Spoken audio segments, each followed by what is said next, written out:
Hello दोस्तों, current affair वाली class में आप सभी को स्वागत है।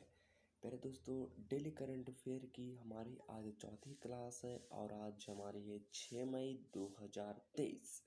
इसमें आपको वाई लैंग्वेज क्लासेस हिंदी और इंग्लिश दोनों मिलती है, जो कि सभी एग्ज़ाम के लिए बहुत ही ज़्यादा महत्वपूर्ण है। मैं विकास कुमार स्वागत करता हूँ आप सभी को लक्ष्मी बिगा वाला यूट्यूब चैनल में। तो जुड़ रहिए हमारे साथ लास्ट तक। मैं आपको तब तक नहीं छोड़ूंगा तब तक मैं आपको बिहार पुलिस में सिलेक्शन नहीं दिला दूं। ये मेरी वादा है और मैं वादा करके कभी मुकरता भी नहीं हूँ।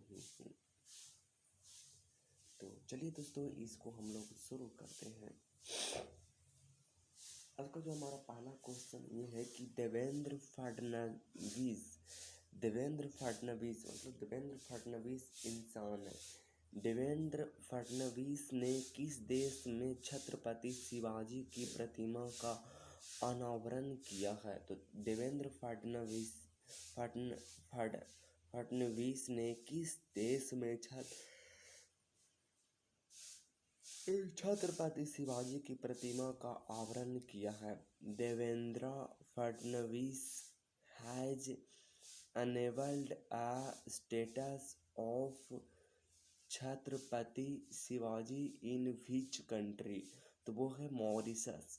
देवेंद्र फडणवीस ने छत्रपति शिवाजी की प्रतिमा अनावरण किया है मॉरिशस में। इसका मतलब कि मॉरिशस में देवेंद्र फडणवीस ने छत्रपति शिवाजी की प्रतिमा का अनावरण किया है, यानी कि मॉरिशस इज द करेक्ट उत्तर आपका हो जाएगा। आप देख सकते हैं कुछ इस तरह से है, जो कि मॉरिशस में किया गया है छत्रपति शिवाजी की अनावरण, जिसको किसने किया है? देवेंद्र फडणवीस। किसने किया है?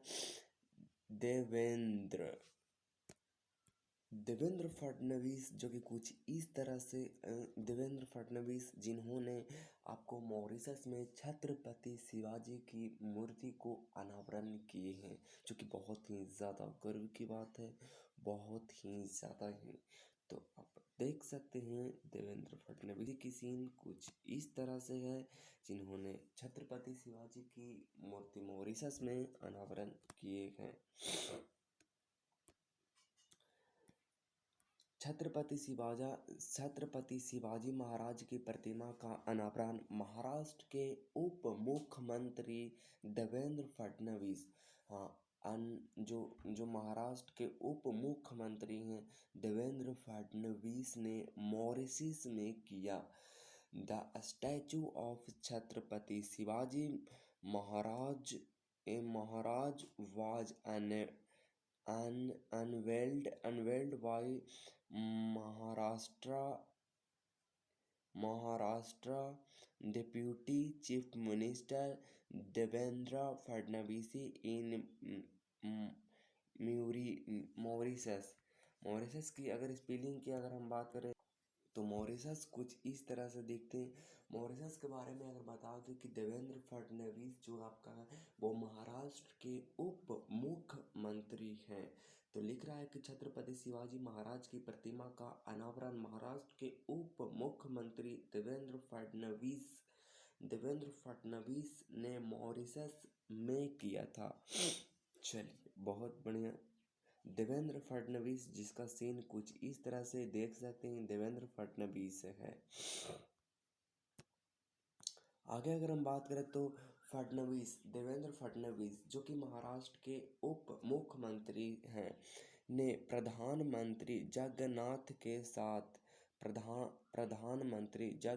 के साथ एक सांस्कृतिक कार्यक्रम में भी भाग लिया और मॉरिशस, मतलब वहाँ के प्रधानमंत्री जगन्नाथ, जो कि आपका जो मॉरिशस के प्रधानमंत्री हैं, मॉरिशस के अगर प्रधानमंत्री की बात करें तो उसका नाम है जगन्नाथ। तो जगन्नाथ, जो कि उसकी स्पेलिंग होती है JUG NAUTH।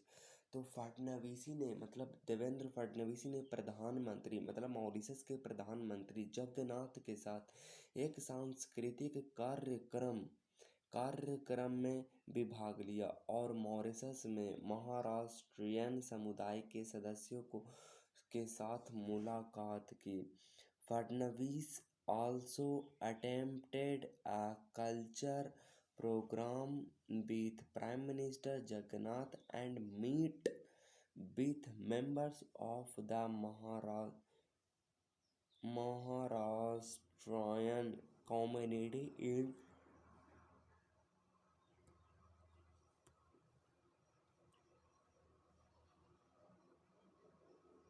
मॉरिशस की। अगर हम बात करें तो मॉरिशस का लोकेशन कुछ इस तरह से है, जिसे कि आप देख सकते हैं। ये रहा आपकी मॉरिशस, जो कि आपका अफ्रीका महाद्वीप में है। उसकी बात करें तो मॉरिशस के बारे में हम कुछ जान लेते हैं। यह हिंद महासागर में स्थित एक द्वीप राष्ट्र है। ये मॉरिशस जो है वो एक हिंद महासागर में स्थित द्वीप है।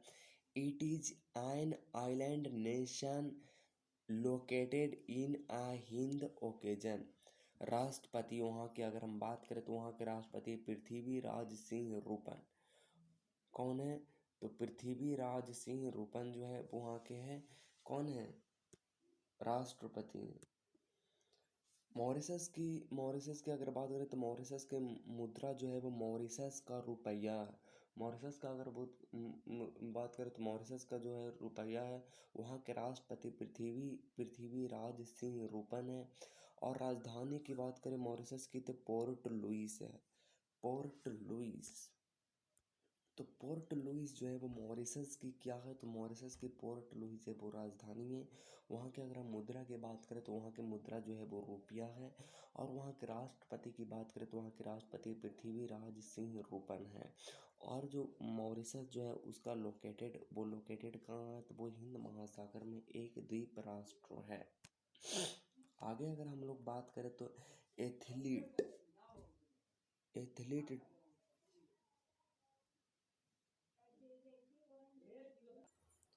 एथलीट टोरी बॉबी का निधन हो गया। उनका संबंध किस देश से था? हाँ, एथलीट जो है वो टोरी बॉबी का निधन जो है वो कब हो गया था? कहाँ हुआ था? उसका संबंध कहाँ से था? तो वो था अमेरिका से। किसको था? टोरी बॉबी जो है वो टोरी बॉबी की अगर स्पेलिंग आप देखो ध्यान से तो टोरी बॉबी की जो है वो स्पेलिंग कुछ इस तरह से आपका हो। टोरी बॉबी की स्पेलिंग जो है वो कुछ इस तरह से होगा। और अगर इसका संबंध देखें तो कहाँ से? अमेरिका से। टोरी बॉबी जो कि कुछ इस तरह से इस तरह से दिखते हैं। Tori Bowie former Olympic champion कुछ इस तरह से हैं। टोरी बॉबी की अगर हम बात करें तो 3 बार ओलंपिक पदक और 2 विश्व खिताब जीतने वाली अमेरिकी की तेज धाविका और लॉन्ग जंप टोरी बॉबी का 32 वर्ष की आयु में निधन हो गई। मात्र 32 वर्ष की आयु में टोरी बॉबी ने ओलंपिक 3 बार ओलंपिक पदक, जो कि अपने आप में सच में रिकॉर्ड है, 3 बार ओलंपिक पदक और दो बार खिताब जीता है। ओलंपिक और 2 बार खिताब जीता है। और अमेरिका की तेज धावक और लॉन्ग जंप टोरी बॉबी का 32 वर्ष की आयु में निधन हो गया। Oh my God. They 3 time Olympic medallist and 2 world title winning American fast runners and long jumper Tori Bobby has died at the age of 32। Tori Bowie की अगर हम बात करें तो पिछली कुछ दिनों से न तो टोरी को सार्वजनिक क्या कहते हैं सार्वजनिक रूप से नहीं देखी गई थी और न ही उनकी कोई खबर ही आई थी। बाद में पुलिस अधिकारी उनका समाचार जानने हेतु उनके आवास ऑरलैंडो पर गए तो बॉबी मृत पाई गई।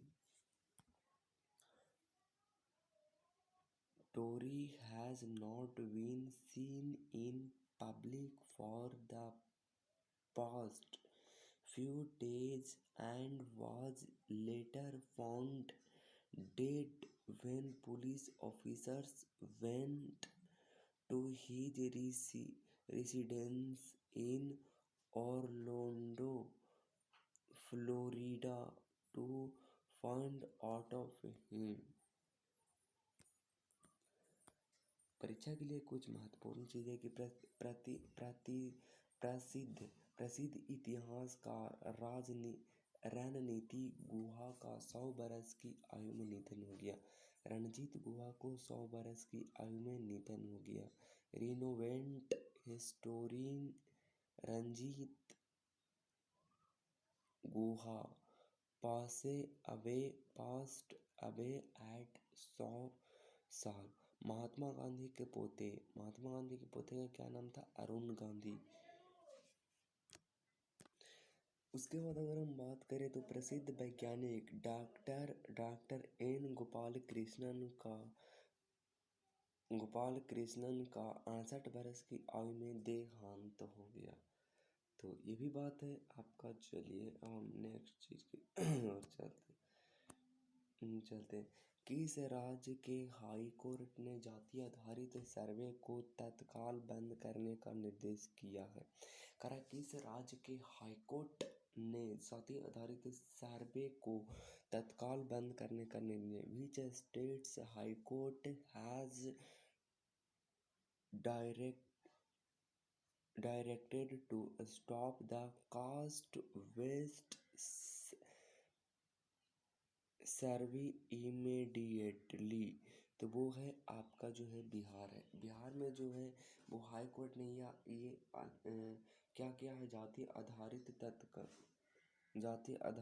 हाई कोर्ट ने जाति आधारित सर्वे को तत्काल बंद कर दिया है। तत्काल भरने की एक्शन ले लिया है। जैसे कि आप देख सकते हैं न्यूज में कि Patna High Court directs Bihar government to immediately stop caste based survey. देखिए लिख लिए कि Patna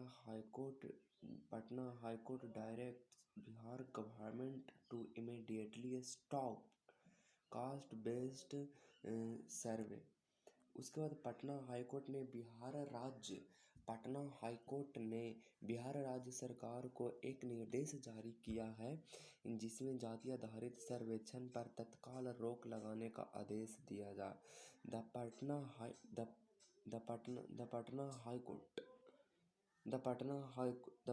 High court has issued a directive to the Bihar state government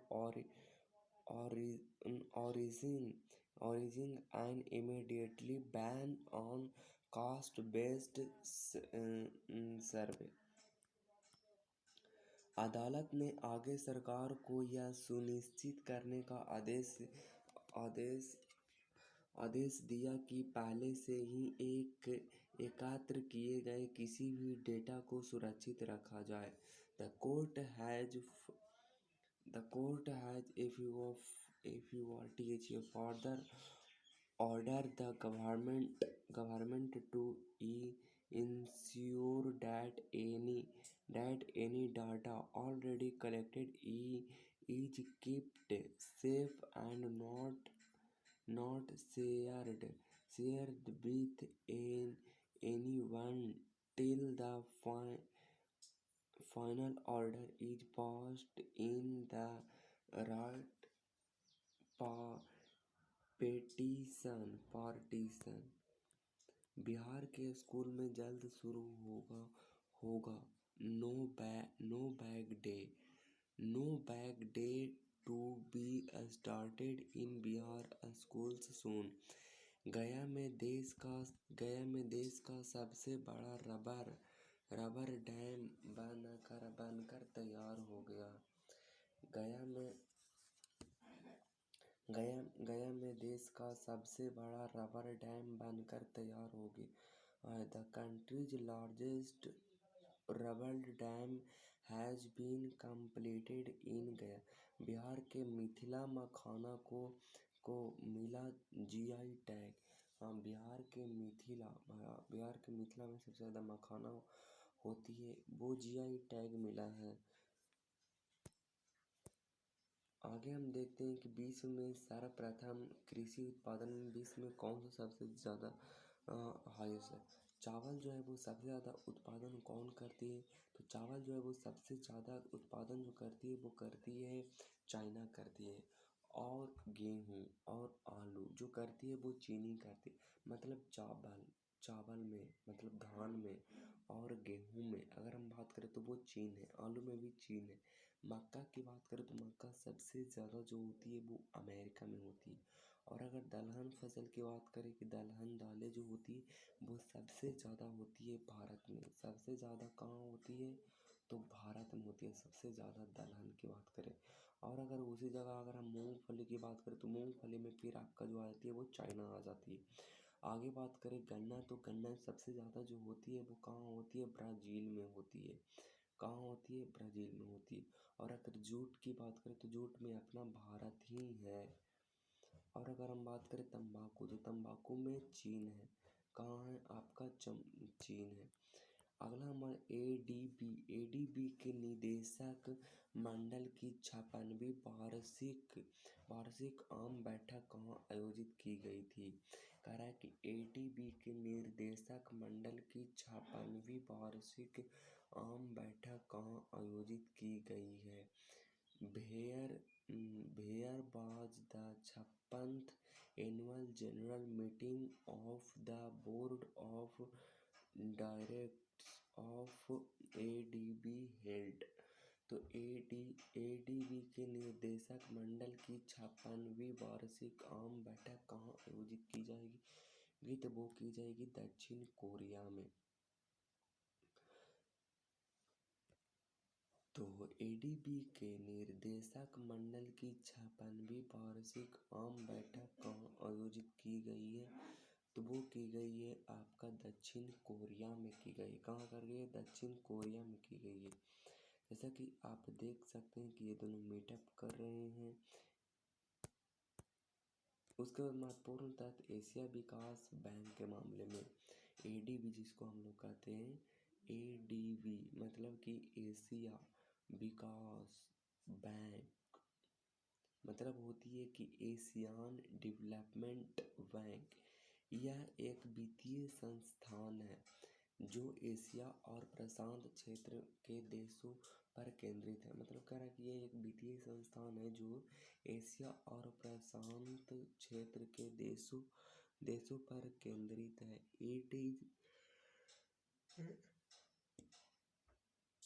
It is a financial institution that focus on countries in Asia and the Pacific region। स्थापना जो है वो 19 दिसंबर 1966 को 31 सदस्यों के साथ हुआ है।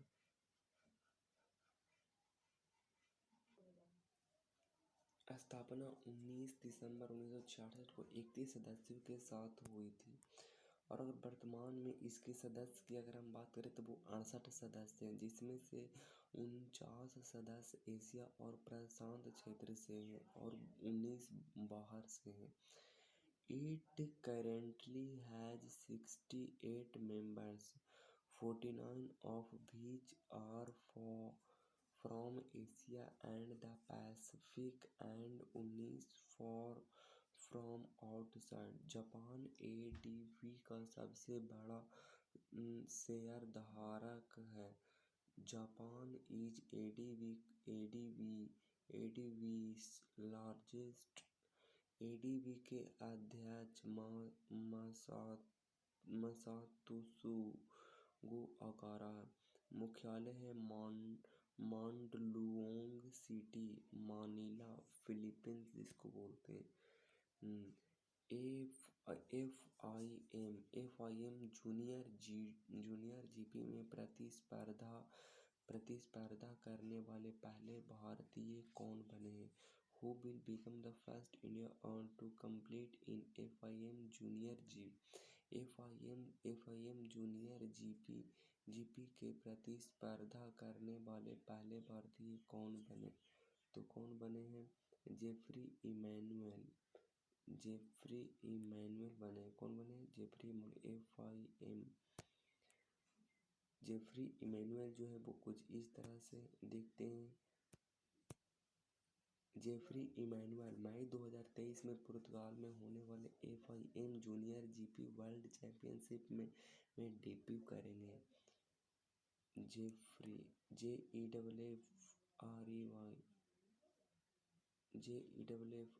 जेफरी इमैनुअल बिल डेब्यूट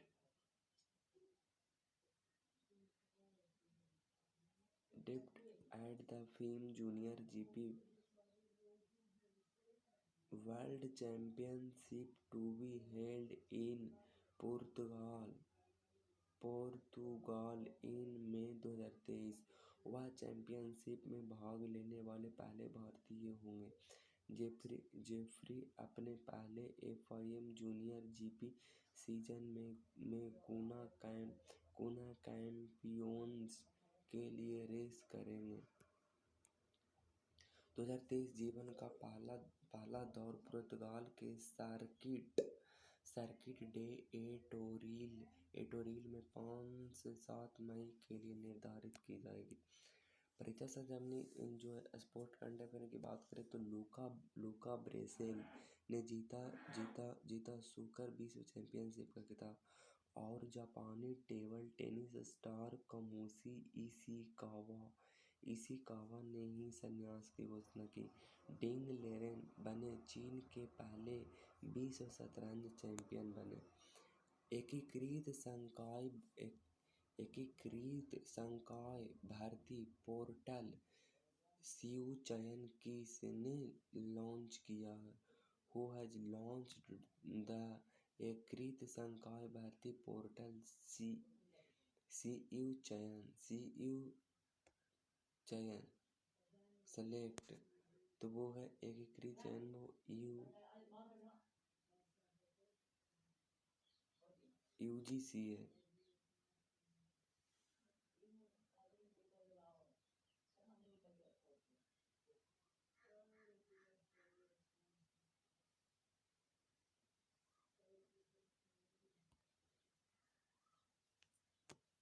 उसके बाद अगर विश्वविद्यालय अनुदान आयोग UGC के केंद्रीय विश्वविद्यालयों में संकाय नियुक्तियों के लिए सीयू चयन नामक एक नया पोर्टल लॉन्च किया।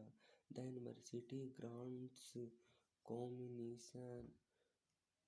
Commission has launched a new portal CWD called CU Selection for faculty appointments in Central University।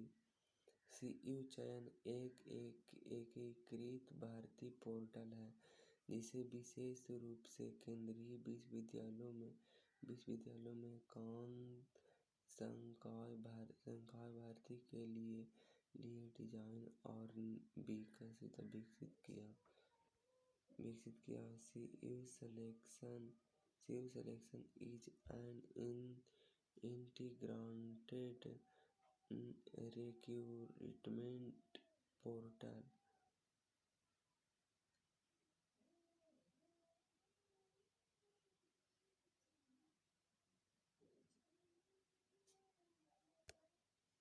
विश्वविद्यालय अनुदान आयोग के बारे में कुछ और बात जानते हैं कि विश्वविद्यालय अनुदान आयोग की स्थापना जो हुआ था वो कब हुआ था?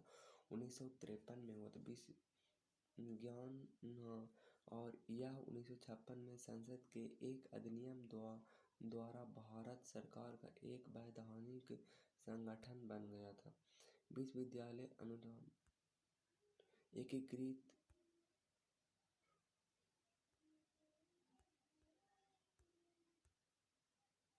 इसके कार्य विश्वविद्यालय शिक्षा में शिक्षण, परीक्षा और अनुसंधान के मानकों का सामान्य निर्धारण और रखरखाव है।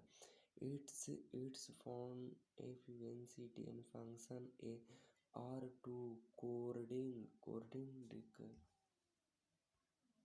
उसके बाद करें तो परिचय संजीवनी के हाल ही में लॉन्च किए गए ऐप और पोर्टल। केंद्र सरकार द्वारा अभी हाल ही में जम्मू कश्मीर में आतंक फैला रहे 14 मोबाइल ऐप को बैन किया है और कृषि मंत्री नरेंद्र मोदी सिंह तोमर ने किया साथी पोर्टल और मोबाइल ऐप लॉन्च। वायुसेना का उप प्रमुख कौन होता है? वायुसेना मतलब कि ऊपर वाले सेना जो करा कि who has become the voice vice chief of air staff Ashutosh Dixit ASHUTO दिया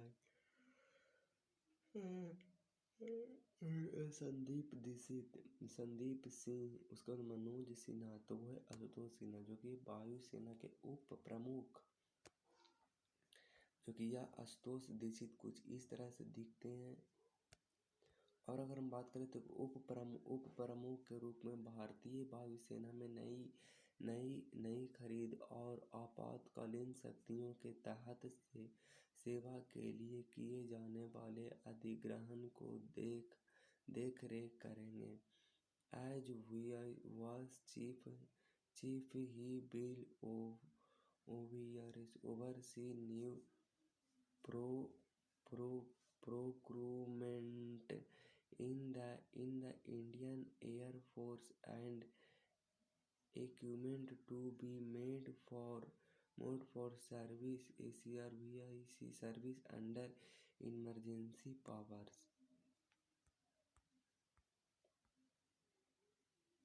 परिचय संजीवनी हाल ही में की गई नियुक्ति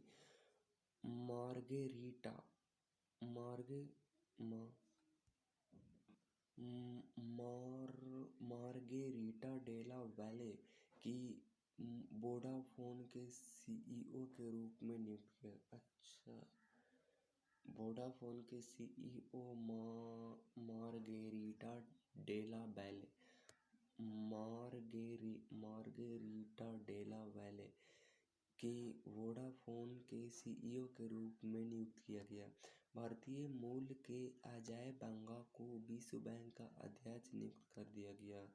सिद्धार्थ मोहंती जून 2024 तक LIC के चेयरमैन नियुक्त। पंकज सिंह चुने गए साइकिलिंग महासंघ के अध्यक्ष हैं।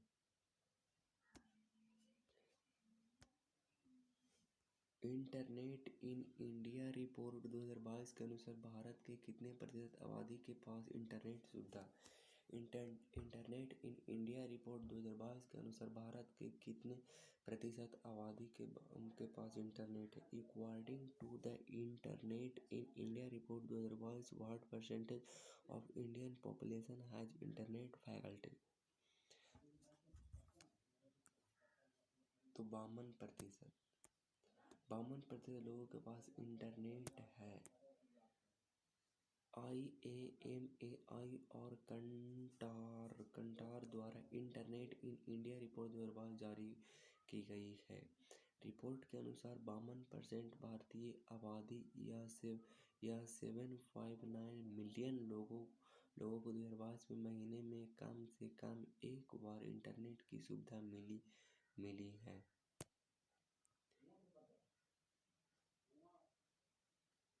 इंटरनेट उपयोगकर्ता की संख्या बढ़कर 900 मिलियन होने की संभावना है। कुल 759 मिलियन लोगों में से 399 मिलियन ग्रामीण भारत से हैं, जबकि 360 मिलियन शहरी भारत। विश्व में इंटरनेट की पहुंच सबसे कम है, जबकि गोवा में इंटरनेट की बहुत सबसे अधिक है।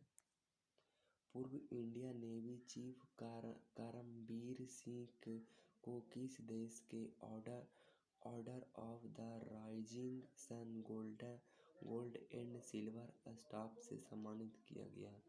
तो वो किया गया है जापान को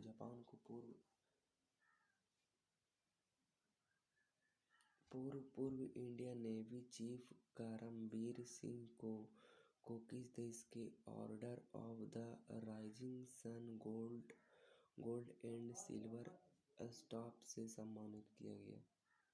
और वो पूर्व Indian Navy chief Karambir Singh को किस देश के Order of the Rising Sun gold and silver star से सम्मानित किया गया। तो वो जापान को किया गया।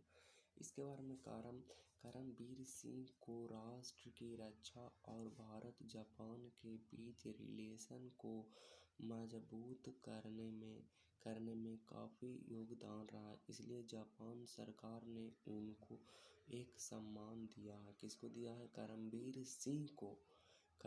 सिंह को राष्ट्र की रक्षा और भारत जापान के बीच रिलेशन को मजबूत करने में काफ़ी योगदान रहा, इसलिए जापान सरकार ने उनको यह सम्मान दिया है।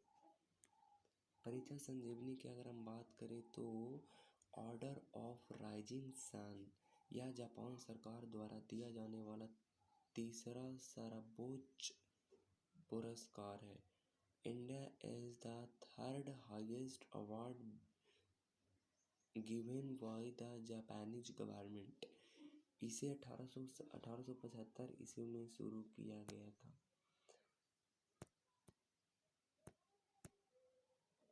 यह पुरस्कार उन लोगों को प्रदान किया जाता है जिन्होंने जापानी संस्कृति को बढ़ावा देने अंतर्राष्ट्रीय संबंधों में उपलब्धियों, अपने क्षेत्र में प्रगति और पर्यावरण के संरक्षण में ब्रिटिश उपलब्धियों हासिल की है। भोगापुरम एयरपोर्ट का शिलान्यास किस राज्य में किया गया है? भोगापुरम एयरपोर्ट का शिलान्यास किस राज्य में किया गया है? तो वो किया गया है आंध्र प्रदेश में किया गया। आंध्र प्रदेश के चीफ मिनिस्टर जगनमोहन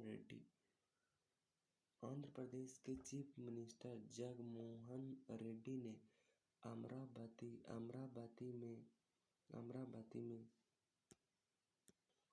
आंध्र प्रदेश के चीफ मिनिस्टर जगनमोहन रेड्डी ने अमरावती में भोगापुरम इंटरनेशनल एयरपोर्ट का शिलान्यास किया है। 3500 करोड़ की लागत से बन रहा भोगापुरम एयरपोर्ट सितंबर 2025 में बनकर तैयार होगा। ये देखिए, ये रहा कुछ आपका जो है वो क्या रहा, आंध्र प्रदेश के चीफ मिनिस्टर अमरावती में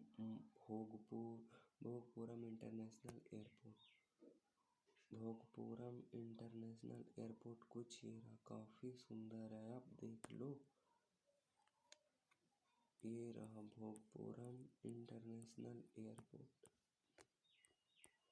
जो कि आपका बनाया है आंध्र प्रदेश के चीफ मिनिस्टर जगनमोहन रेड्डी, तो इसने बनाया है। उसके बाद अगर हम बात करें तो ये देखिए बहुत ही सुंदर नज़ारा है।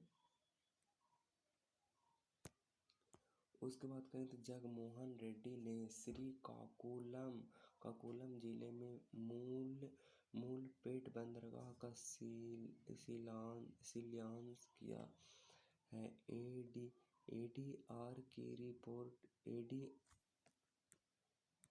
जगनमोहन रेड्डी ने तो हो गया। एडीआर की रिपोर्ट के अनुसार आंध्र प्रदेश के मुख्यमंत्री जगनमोहन रेड्डी भारत के सबसे धनी मुख्यमंत्री बने हैं। आंध्र प्रदेश के मुख्यमंत्री जगनमोहन रेड्डी भारत के सबसे धनी मुख्यमंत्री बने हैं। लिखा हुआ Andhra Pradesh chief minister Jaganmohan Reddy has become the richest chief minister of India. Visakhapatnam Andhra Pradesh की नई राजधानी हो। आंध्र प्रदेश की राजधानी आंध्र प्रदेश की राजधानी विशाखापत्तनम। आंध्र प्रदेश की राजधानी विशाखापत्तनम होगी। आंध्र प्रदेश सरकार के पाठ्य पुस्तकों में फातिमा शेख के योगदान पर एक पाठ शामिल है।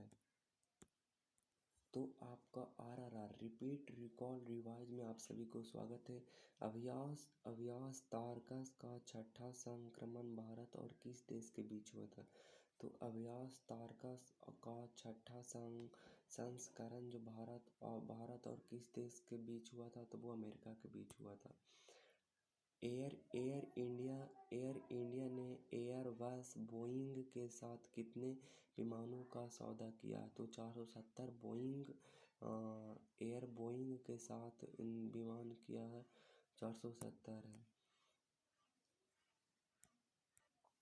उसके बाद हमारा है कि फेलिक्स हॉफएक्ट बोगनी यूनेस्को शांति पुरस्कार से किसे सम्मानित किया गया है? तो वो किया गया है एंजेला मार्केल को। उसके बाद है कि मध्य प्रदेश के किस राष्ट्रीय उद्यान में 12 चीते छोड़े गए हैं? तो वो कूनो राष्ट्रीय उद्यान में आपका जो है वो 12 चीतों को छोड़ा गया है। रणजी ट्रॉफी 2022-23 का खिताब किसने जीता? तो रणजी ट्रॉफी 2022-23 का खिताब जीता है वो सौराष्ट्र ने जीता। विश्व बैंक के नए अध्यक्ष कौन बने हैं? तो अजय बंगा बने हैं। उसके बाद भारत की पहली अंडर सी टनल कहाँ खुलेगी? तो वो मुंबई में खुलेगी। कोयला खनिज दिवस कब मनाया जाता है? तो वो 4 मई को मनाई जाती है। वैनेसा हडसन किस एयरलाइन कंपनी की पहली महिला सीईओ बनी है? तो वो बनी है कॉन्टास एयरवेज लिमिटेड। उसके बाद make in India 75 years of business and enterprises पुस्तक के लेखक कौन है जिसे हाल ही में प्रकाशित किया गया है? तो अमिताभ कांत।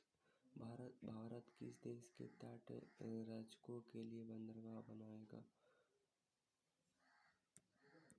भारत किस देश के तट रक्षकों के लिए बंदरगाह बनाए? मालदीव के लिए।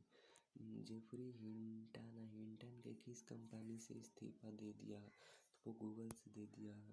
भारतीय मूल किस अभिनेत्री को बाफ्टा फेलोशिप प्रदान की गई? मीरा सयाल को।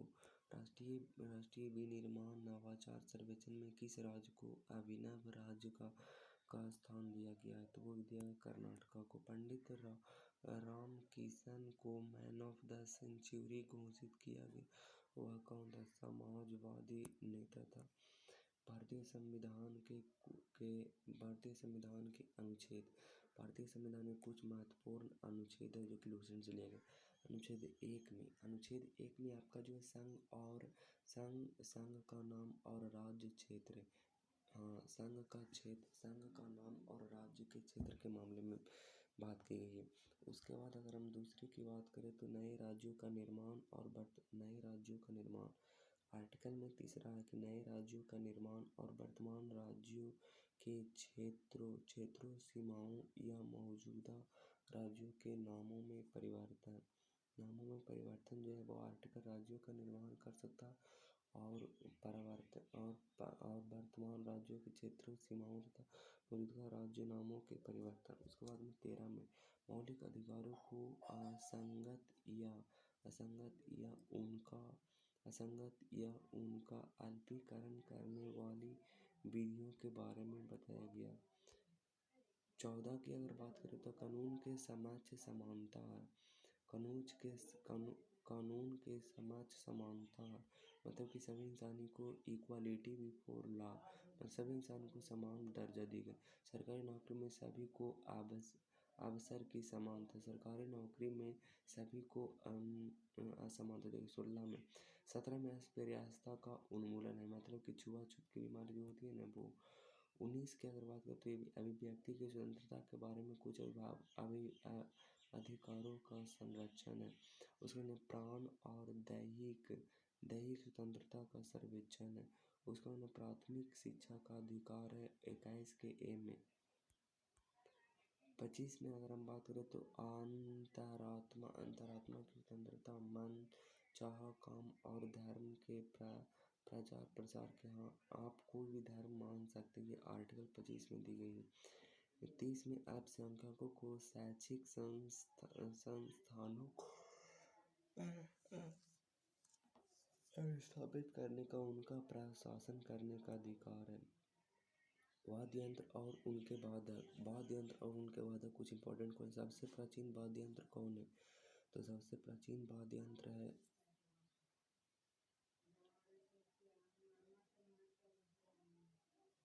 सबसे प्राचीन वाद्य यंत्र कौन है? तो सबसे प्राचीन वाद्य यंत्र वीणा है। उसके बाद बात करें कि निम्नलिखित में से कौन सा अन्य समूह से मेल नहीं खाता है? तो वायलिन, सरोद और गिटार, हारमोनियम जो है वो। निम्नलिखित में कौन सा वाद्य यंत्र बिना तार का है? निम्नलिखित में कौन सा वाद्य यंत्र बिना तार का है? तो निम्नलिखित में कौन सा वाद्य यंत्र बिना तार का है? तो निम्नलिखित में कौन सा वाद्य यंत्र बिना तार का है? तो बिना तार का है ट्रम्पेट। उसके बाद निम्नलिखित में से कौन सा सुशिर वाद्य यंत्र है? तो सुशिर वाद्य यंत्र जो आपका बांसुरी है। और निम्नलिखित में से कौन सा तंत्री वाद्य यंत्र है?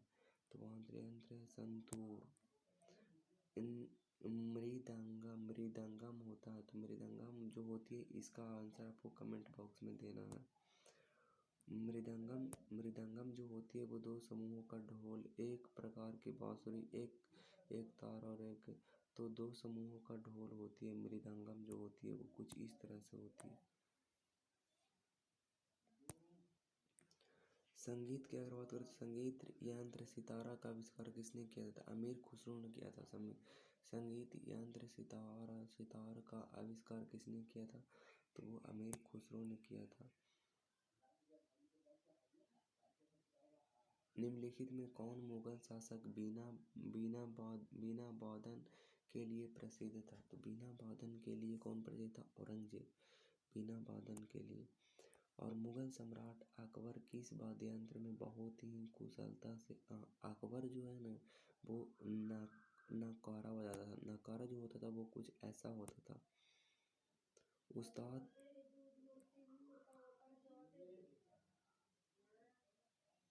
उस्ताद बिस्मिल्लाह खां किस विधि व शहनाई से? उस्ताद बिस्मिल्लाह खां शहनाई से।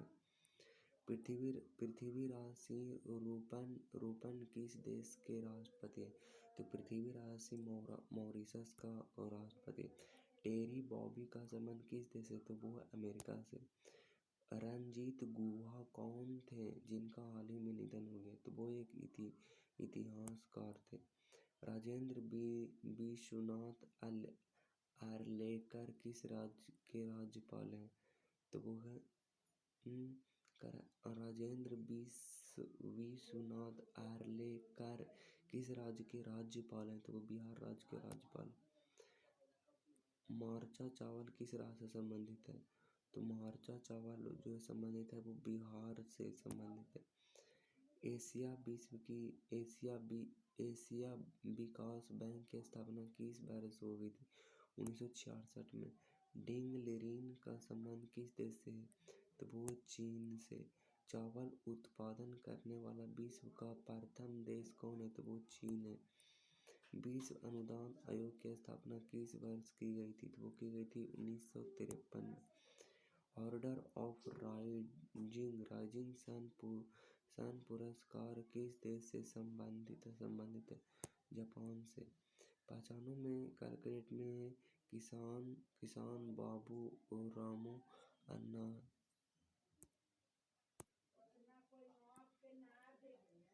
पहचानों में आप सभी को स्वागत है। इस फोटो को आपको देखना है, ये कौन है और इसके बारे में 2-4 लाइन नीचे कमेंट बॉक्स में छापना है। आज का सवाल है कि देवेंद्र फडणवीस ने किस देश में छत्रपति शिवाजी की प्रतिमा का अनावरण किया है? तो इसके साथ आपको वीडियो खत्म होती है। करंट अफेयर की मुलाकात हुई किसी नेक्स्ट टॉपिक के साथ। तब तक ऑल द बेस्ट। जय हिंद, वंदे मातरम।